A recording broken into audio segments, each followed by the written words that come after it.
বাংলাদেশ এখন সবার জন্য উন্মুক্ত। বাড়তি খরচ ছাড়া ব্যবসা করতে বিদেশিদের বিনিয়োগের আহ্বান প্রধান উপদেষ্টা। তরুণদের উদ্যোক্তা হওয়ার পরামর্শ। Together, those young generation will change the world. They have the technology, they have the creativity, innovativeness. We people can do that. And we welcome you to join us with that mission, creating a new world. আমিরাতের জেবেল আলী বন্দরের আদলে মাতারবাড়িতে মুক্ত বাণিজ্য অঞ্চল করার চিন্তা সরকারের। কারিগরি সহায়তা পেতে ডিপি ওয়ার্ল্ডের সঙ্গে আলোচনা। মাতারবাড়ি ডিপসি পোর্টের কাছাকাছি কোনো একটা জায়গায় একটা ফ্রি ট্রেড জোনের কথা চিন্তা করছি। তো সেখান থেকে তাদের টেকনিক্যাল এক্সপার্টিস নিয়ে, তাদের থেকে বিভিন্ন ধরনের সাপোর্ট নিয়ে এটা আমরা করার চেষ্টা করছি, এবং এটাই ডিপি ওয়ার্ল্ডের চেয়ারম্যানের আজকের ভিজিটের মূল উদ্দেশ্য ছিল। দেখছিলেন প্রধান শিরোনাম। সন্ধ্যার সময় সঙ্গে আছি আমি মার্জিয়া শ্রেয়া এবং আমি রোজা চৌধুরী। এবারে অন্যান্য শীর্ষ সংবাদ। মুজিব বর্ষ পালন, মুরাল ও ভাস্কর্য নির্মাণে রাষ্ট্রের 4,000 কোটি টাকা ব্যয়। শেখ হাসিনা, রেহানা সহ কয়েকজনের বিরুদ্ধে অভিযোগ। 7 সদস্যের তদন্ত কমিটি দুদকের। জুলাই আন্দোলনের প্রথম শহীদ আবু সাইদ হত্যায় 26 জনের অপরাধের প্রাথমিক প্রমাণ পেল প্রসিকিউশন। আসামির তালিকায় শেখ হাসিনা। 2 মাসে তদন্ত শেষ করার নির্দেশ। ডিসেম্বরে নির্বাচনের রোডম্যাপ চায় বিএনপি। 16 এপ্রিল প্রধান উপদেষ্টার সঙ্গে বৈঠক, জানালেন সালাহউদ্দিন আহমেদ। প্রবাসীদের বড় পরিসরে ভোটের আওতায় আনার সিদ্ধান্ত ইসির। গতবারের চেয়ে কেজিতে 4 টাকা বাড়িয়ে এবার বোরো ধান কিনবে সরকার। 36 টাকা কেজি দরে 3.5 লাখ টন ধান ও 49 টাকা কেজি দরে 14 লাখ টন সেদ্ধ চাল কেনার সিদ্ধান্ত। এবং বৈশাখী শোভাযাত্রায় বাঙালি ছাড়াও নিজস্ব সংস্কৃতি তুলে ধরবে 27টি জাতিগোষ্ঠী, জানালেন উপদেষ্টা ফারুকী। ইসরায়েলি গণহত্যার প্রতিবাদে গান পরিবেশন করবে বাম্বা।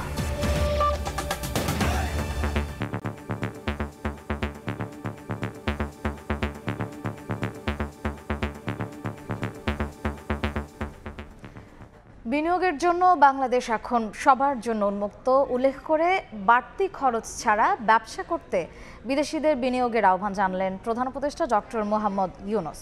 সকালে রাজধানীর হোটেল ইন্টারকন্টিনেন্টালে বাংলাদেশ বিনিয়োগ সম্মেলনের উদ্বোধনীতে তিনি এই আহ্বান জানান। তরুণদের চাকরি প্রার্থী না হয়ে উদ্যোক্তা হওয়ার পরামর্শ দিয়েছেন ডক্টর ইউনুস। বিদেশি বিনিয়োগকারীদের আকৃষ্ট করতে রাজধানীতে শুরু হয়েছে 4 দিনব্যাপী বাংলাদেশ বিনিয়োগ সম্মেলন 2025। বিভিন্ন কর্মসূচি ঘেরা এই আয়োজনের তৃতীয় দিন বুধবার সকালে হোটেল ইন্টারকন্টিনেন্টালে সামিটের উদ্বোধনী অনুষ্ঠানে যোগ দেন প্রধান উপদেষ্টা। বক্তব্যে মহান মুক্তিযুদ্ধ, স্বাধীনতা পরবর্তী ক্ষুধা দারিদ্র্যের কথা স্মরণ করে আবেগ আপ্লুত হয়ে পড়েন অন্তর্বর্তী সরকার প্রধান। 74 is a year that we cannot forget.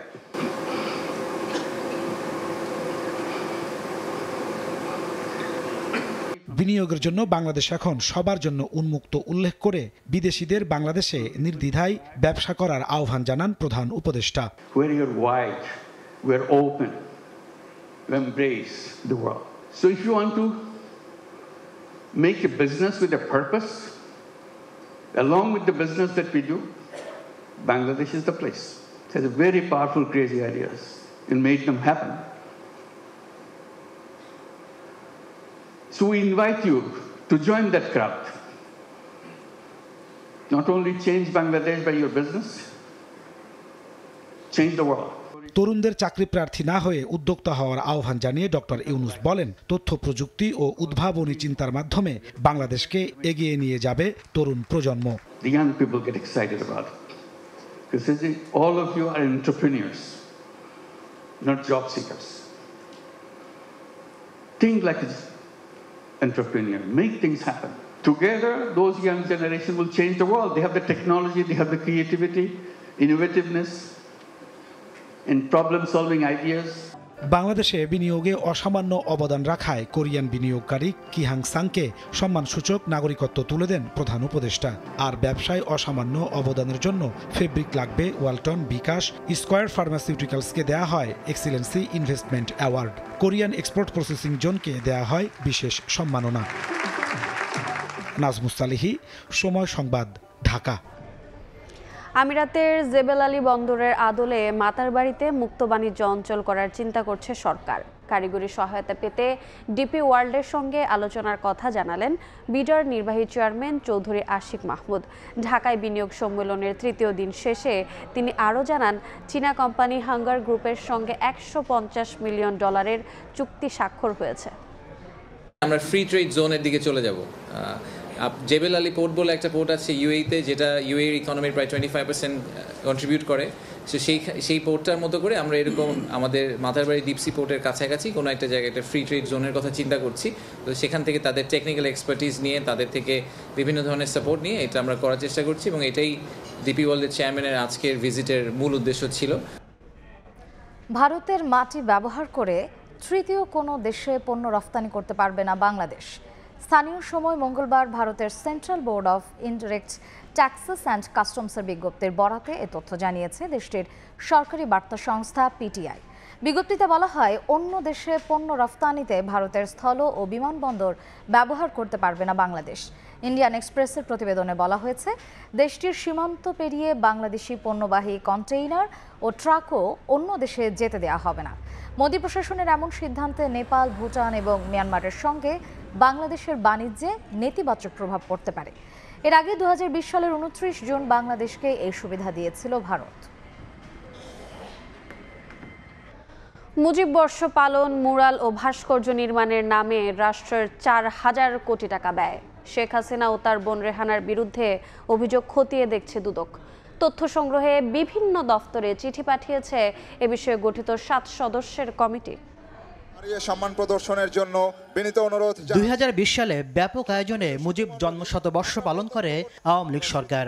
Office আদালত থেকে শুরু করে দেশে বিদেশে নানা কর্মসূচিতে খরচ হয় রাষ্ট্রের কোটি কোটি টাকা। স্বাধীনতার মহানায়ক বঙ্গবন্ধু। দুদকের অভিযোগে বলা হচ্ছে, প্রায় 4,000 কোটি টাকা ব্যয়ে মুজিব বর্ষ পালন ও 10,000-এর বেশি মুরাল ও ভাস্কর্য নির্মাণ করে রাষ্ট্রের অর্থ অপচয় করা হয়েছে। এসব অর্থ শেখ হাসিনা, তার বোন শেখ রেহানা সহ সংশ্লিষ্টরা বিভিন্নভাবে লুটপাট করেন বলে অভিযোগ, যা খতিয়ে দেখতে 7 সদস্যের কমিটি গঠন করা হয়েছে। মুজিব বর্ষ পালন এবং শেখ মুজিবের 10,000-এর বেশি মুরাল ও ভাস্কর্য নির্মাণ করে অর্থ অপচয় ও ক্ষতি সাধনের অভিযোগ সংক্রান্ত একটি অভিযোগ অনুসন্ধান চলমান রয়েছে। এদিকে চাঁপাইনবাবগঞ্জ 3 আসনের সাবেক এমপি আব্দুল অদুদ ও তার স্ত্রীর বিরুদ্ধে 200 কোটি টাকার সন্দেহজনক লেনদেনের অভিযোগে মামলা করেছে দুদক। দুর্নীতি প্রতিরোধ আইন 1947-এর সংশ্লিষ্ট ধারায় এটি মামলার রুজুর সিদ্ধান্ত গৃহীত হয়েছে। এদিন জাতীয় নাগরিক পার্টির মুখ্য সংগঠক হাসনাত আব্দুল্লাহ ও সার্জিস আলম দুদকে অভিযোগ জমা দেন। পরে বলেন, দুদককে ব্যবহার করে বিগত সরকারের সময় অনেকে সাম্রাজ্য গড়েছেন। অনেককে সাম্রাজ্য তৈরি করতে সহযোগিতা করা হয়েছে একদম কালো টাকার। আবার অনেক ভালো মানুষকে এটার মধ্যে দিয়ে বছরের পর বছর ধরে ভোগান্তিতে রাখা হয়েছে। তাদের প্রত্যাশা, দুদকের চেয়ারম্যানের নেতৃত্বে নতুন কমিশন জনমানুষের আকাঙ্ক্ষা পূরণ করবে। তাসলিম তৌহিদ, সময় সংবাদ, ঢাকা।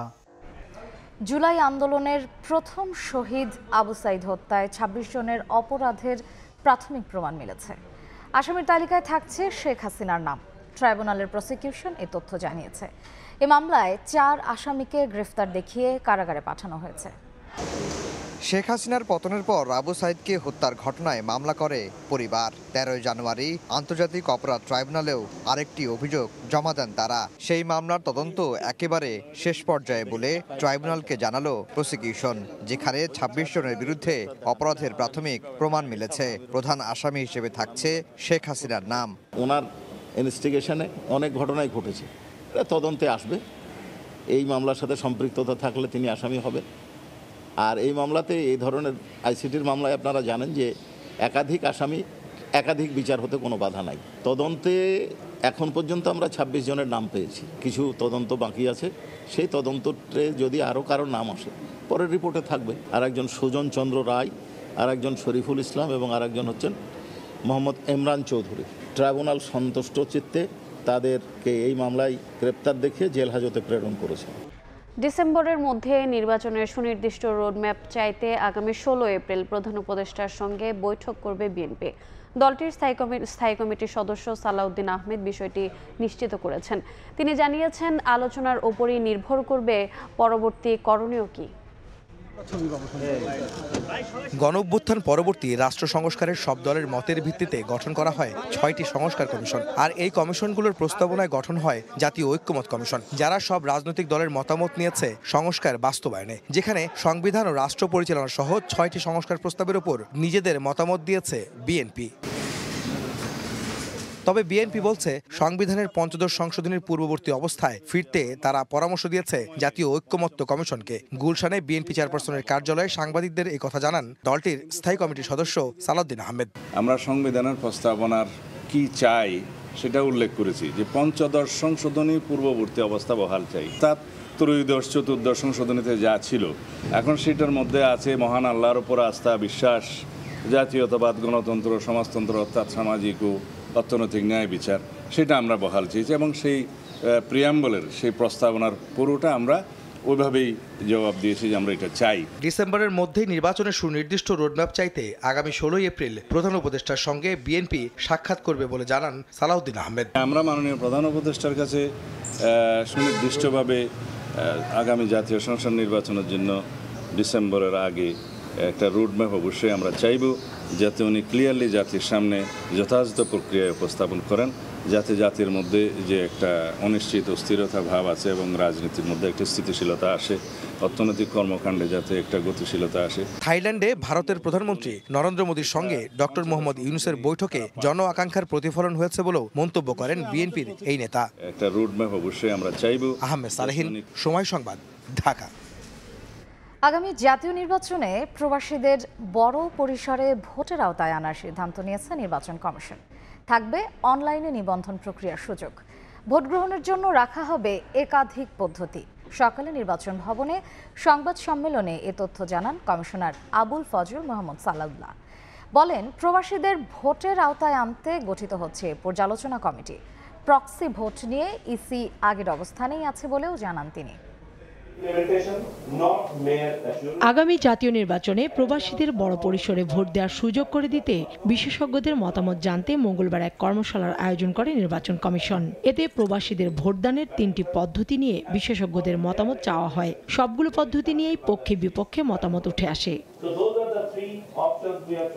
বুধবার নির্বাচন ভবনে মঙ্গলবারের কর্মশালা নিয়ে সংবাদ সম্মেলন করেন নির্বাচন কমিশনার আবুল ফজল মোহাম্মদ সানাউল্লাহ। কর্মশালায় উঠে আসা পরামর্শ ও এ সংক্রান্ত কমিটি গঠনের কথা জানান তিনি। যে পদ্ধতি আমরা অনুসরণ করি না কেন, প্রবাসী ভোটারদের জন্য একটা রেজিস্ট্রেশনের ব্যবস্থা রাখতে হবে। আমাদের পদ্ধতি হতে হবে একটা মিক্সড পদ্ধতি। বর্তমানে প্রবাসী বাংলাদেশিদের ভোট দেওয়ার একটা মাত্র পদ্ধতি আছে, যেটি পোস্টাল ব্যালট। এছাড়া অন্যান্য 2-3টি পদ্ধতি আছে, তার মধ্যে অন্যতম হচ্ছে অনলাইন ভোটিং এবং প্রক্সি ভোটিং। একটি অ্যাডভাইজারি টিম গঠন করব, তাদের কাছ থেকে প্রাপ্ত এই উপাত্ত নিয়ে আমরা এই পদ্ধতিগুলোকে বিভিন্ন স্টেক হোল্ডারদের কাছে প্রেজেন্ট করব। বড় পরিসরে প্রবাসীদের ভোটের আওতায় আনতে হলে প্রক্সি পদ্ধতিতে ভোটের উপর কমিশনের সমর্থন পুনর্ব্যক্ত করেন তিনি। ইলেকশন কমিশনের জন্য যদি বৃহৎ আকারে আমরা ভোটারদেরকে সম্পৃক্ত করতে চাই, প্রক্সি ভোট হচ্ছে আমাদের হাতে একমাত্র অপশন। এটার বাইরে আমাদের অপশন লিমিটেড, কারণ বাকি সকল অপশনের জন্য যে পরিমাণ ট্রায়াল যেতে হবে তাতে একটা হোলসাম ডেভেলপমেন্ট সম্ভব না, এবং আমাদের অবস্থান এখনো ইলেকশন কমিশনের পক্ষ থেকে অপরিবর্তিত। আগামী নির্বাচনে প্রবাসীদের যে পরিসরেই হোক না কেন ভোট দেওয়ার সুযোগ থাকবে বলে জানান এই নির্বাচন কমিশনার। কাউসার চৌধুরী কুমু, সময় সংবাদ, ঢাকা। চলতি বড় মৌসুমে ৩৬ টাকা কেজি দরে ৩.৫ লাখ টন ধান ও ৪৯ টাকা কেজি দরে ১৪ লাখ টন সেদ্ধ চাল কিনবে সরকার। এছাড়া অভ্যন্তরীণ বাজার থেকে ৩৬ টাকা কেজি দরে গম কেনার সিদ্ধান্ত নেওয়া হয়েছে। বিকেলে মন্ত্রিপরিষদ বিভাগে অর্থ উপদেষ্টা ডক্টর সালেহ উদ্দিন আহমেদের সভাপতিত্বে খাদ্য পরিকল্পনা ও পরিধারণ কমিটির সভায় এই লক্ষ্যমাত্রা ও সংগ্রহ মূল্য চূড়ান্ত করা হয়। বর্তমান অর্থনৈতিক পরিস্থিতিতে দেশে কোনো খাদ্য সংকট দেখা দেবে না বলে জানান অর্থ উপদেষ্টা। এ সময় খাদ্য উপদেষ্টা জানান, গত বছরের তুলনায় কেজি প্রতি 4 টাকা বেশিতে ধান ও সেদ্ধ চাল কেনা হচ্ছে। 24 এপ্রিল থেকে 31 আগস্ট পর্যন্ত সংগ্রহ কার্যক্রম চলবে বলে জানান তিনি। সন্ধ্যার সময় আরও থাকছে। চরমে পৌঁছালো যুক্তরাষ্ট্র চীন বাণিজ্য যুদ্ধ। 104% শুল্ক কার্যকরের দিনই পাল্টা জবাব বেইজিংয়ের। সব ধরনের মার্কিন পণ্যে 84% শুল্ক আদায়ের ঘোষণা। এবার বৈশাখীর শোভাযাত্রায় বাঙালি ছাড়াও নিজস্ব সংস্কৃতি তুলে ধরবে 27টি জাতিগোষ্ঠী। দুপুরে ফরেন সার্ভিস একাডেমিতে সংবাদ সম্মেলনে এই কথা জানান সংস্কৃতি বিষয়ক উপদেষ্টা মোস্তফা সরওয়ার ফারুকী। বলেন, শোভাযাত্রায় নিরাপত্তা বাহিনীর শোডাউন নয়, ফুটে উঠবে বাংলাদেশের নানা রং। এছাড়া ইসরায়েলি গণহত্যার প্রতিবাদে বাম্বার 200 সদস্য গান পরিবেশন করবেন বলেও জানান উপদেষ্টা। একই সঙ্গে চৈত্র সংক্রান্তি ও নববর্ষের কনসার্টের পাশাপাশি থাকবে ড্রোন শো।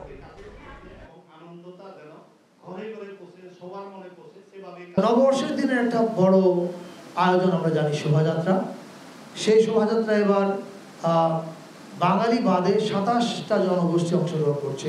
বাম্বা প্রায় 200 গিটারিস্ট নিয়ে আসবে এবং তারা আহ্বান জানিয়েছে আপনারা একটা প্যালেস্টাইনের ফ্ল্যাগ নিয়ে আসবেন এবং রক মিউজিশিয়ানরা একটা গান গাবে। আপনারা জানেন সেই গানটা from the river to sea Palestine will be free. বিকেলবেলা মানিক পে এভিনিউতে একটা কনসার্ট আছে। এই কনসার্টটার পরে সন্ধ্যা 7টায় একটা ড্রোন শো হবে, যে ড্রোন শোটা আয়োজিত হচ্ছে চীন দূতাবাসের সহযোগিতায়। নারায়ণগঞ্জের রূপগঞ্জে বেতন বোনাস না দিয়ে ছাঁটাইয়ের প্রতিবাদে মহাসড়ক অবরোধ করায় শ্রমিকদের সঙ্গে যৌথ বাহিনীর ধাওয়া পাল্টা ধাওয়া হয়। আহত হন আইন শৃঙ্খলা বাহিনীর সদস্য সহ 30 জন। যুক্তরাষ্ট্রের 104% শুল্কের প্রতিবাদে মার্কিন পণ্যের ওপর পাল্টা 84% শুল্ক আরোপ করেছে চীন। স্থানীয় সময় বুধবার চীনের অর্থ মন্ত্রণালয় এক বিবৃতিতে এ ঘোষণা দেয়। এতে নতুন মাত্রা পেল যুক্তরাষ্ট্র চীনের বাণিজ্য যুদ্ধ। এর আগে বুধবার থেকে সব মিলিয়ে চীনা পণ্যের ওপর যুক্তরাষ্ট্রের 104% শুল্ক কার্যকর হয়। অন্যদিকে মার্কিন অটোমোবাইল খাতে 25% শুল্ক কার্যকরের কথা জানিয়েছেন কানাডার প্রধানমন্ত্রী মার্ক কার্নি। এদিকে শুল্ক আরোপের পর প্রতিদিন $200 কোটি আয় করছে যুক্তরাষ্ট্র। কোয়ার্টার ফাইনালে বরুশিয়া ডর্টমুন্ডের মুখোমুখি হবে বার্সেলোনা। ম্যাচ শুরু হবে রাত 1টায়। চলতি মৌসুমে দারুণ সময় পার করছে বার্সা।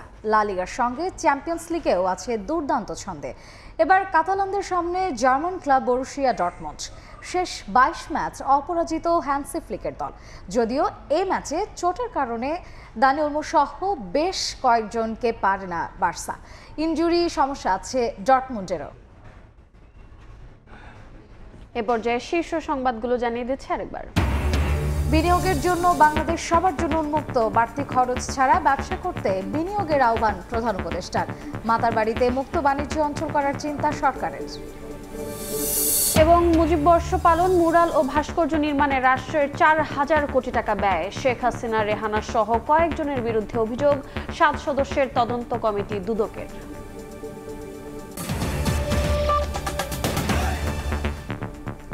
এই ছিল সন্ধ্যার সময়। সঙ্গে থাকুন সময়ের।